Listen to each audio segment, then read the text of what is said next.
The Magna Carta, which is Latin for Great Charter, is the oldest set of codified rights in the English-speaking world. Created in June 1215, it was a system of laws and guaranteed rights meant to preserve the people and the government from the tyrannical rule of King John. Then in 1764, the unthinkable occurred. Stay tuned. July 4th is just days away, and in this episode of Harvest, we will discuss revolutionary tea, lessons from the Magna Carta.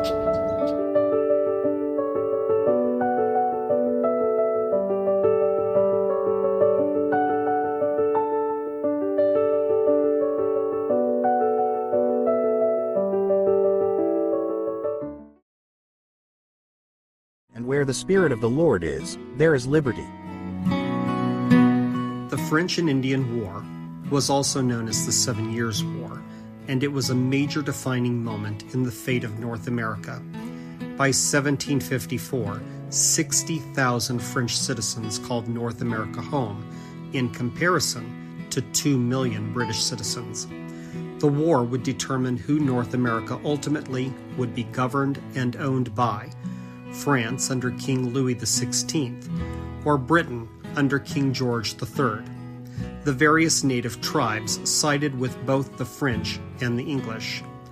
Ultimately, Britain won, gaining all the land east of the Mississippi, most of Canada, a majority of the Caribbean, and Florida.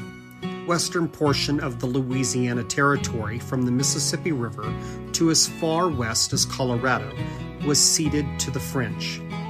Under financial duress caused by this war of empire expansion, British Parliament enacted the Stamp Act and a few years later, the Townshend Act upon the American colonists. While Parliament and the Crown have the right to enact laws that govern their peoples and territories, and even collect taxes, they did so at the detriment to those not directly given a voice in Parliament. This so riled up the good British subjects in America, something had to be done about Parliament's overreaching abuse and disregard of the Magna Carta. What is fascinating is at the time revolutionary thoughts were being planted into the minds of British subjects in America, the British Parliament was also in the process of unraveling its own fundamental document of government, the Magna Carta. In a series of heated debates that would last 63 years, men such as Sir Francis Burdett argued that the Magna Carta could never be repealed because it was so fundamental to the British psyche and way of life. Yet by 1828, during the reign of King George IV, the first clause of the Magna Carta was officially repealed by British Parliament, and by 1969, under the reign of Queen Elizabeth II, only 3 of the clauses were left standing. The song Revolutionary Tea was penned at an unknown time. It mythically depicts Great Britain as a bloated, greedy mother who preys on her young daughter's innocence and newfound fortune, and also an ensuing spat.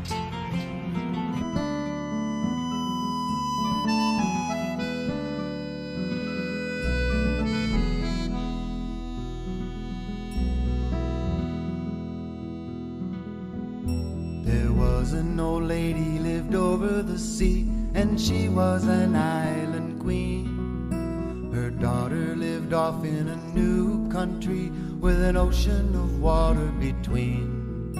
The old lady's pockets were full of gold, but never contented was she. So she called on her daughter to pay her a tax of 3 pence a pound on her tea. Of 3 pence a pound on her tea. Now mother, dear mother, the daughter replied, I shan't do the thing you ask. I'm willing to pay a fair price for the tea, but never the 3-penny tax. You shall, quoth the mother, and redden with rage, for you're my own daughter, you see. And sure 'tis quite proper the daughter should pay her mother a tax on her tea, her mother a tax on her tea.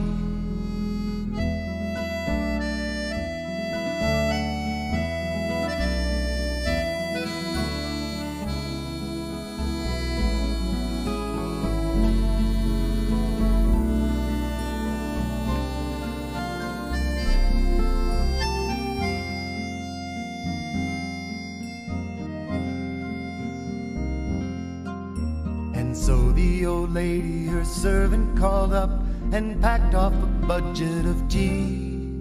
And eager for 3 pence a pound, she put in enough for a large family. She ordered her servants to bring home the tax, declaring her child should obey. For old as she was and almost woman grown, she'd half whip her life away. She'd half whip her life away. The tea was conveyed to the daughter's door, all down by the ocean side. And the bouncing girl poured out every pound in the dark and boiling tide. And then she called out to the island queen, "Oh mother, dear mother," quoth she, "your tea you may have when 'tis steeped enough, but never a tax from me, oh never a tax from me."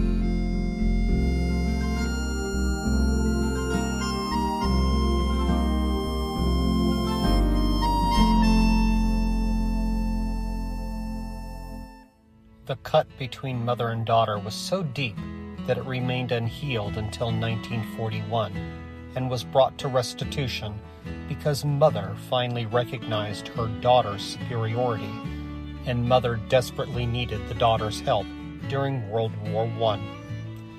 However, it is important to take note that it took a total of 165 years to heal this breach. Today, mother and daughter act as though there has never been a rift, aside from the occasional jabs at each other on the 4th of July, when Americans celebrate their independence, and the Brits teasingly refer to it as Rebellion Day. I know, it can be discouraging to see long-held beliefs and cultural norms eroded, yet we know that joy comes in the morning. In the book The Great Controversy Between Christ and Satan, Ellen White was inspired to write the following. Satan will then plunge the inhabitants of the earth into one great, final trouble. As the angels of God cease to hold in check the fierce winds of human passion, all the elements of strife will be let loose. The whole world will be involved in ruin more terrible than that which came upon Jerusalem of old. As Christians, our window of opportunity is shortening. The time is now. All empires before America rose and fell, and America is now on the decline, and she's not going to be brought back to her former glory, and all the governments in the world will be dragged down in her wake. If you can think the Constitution can't be abjured, just look to the Magna Carta. You see, freedom is surely at stake, but it's not temporal freedom that we are concerned with. The freedom from slavery to sin is what is paramount.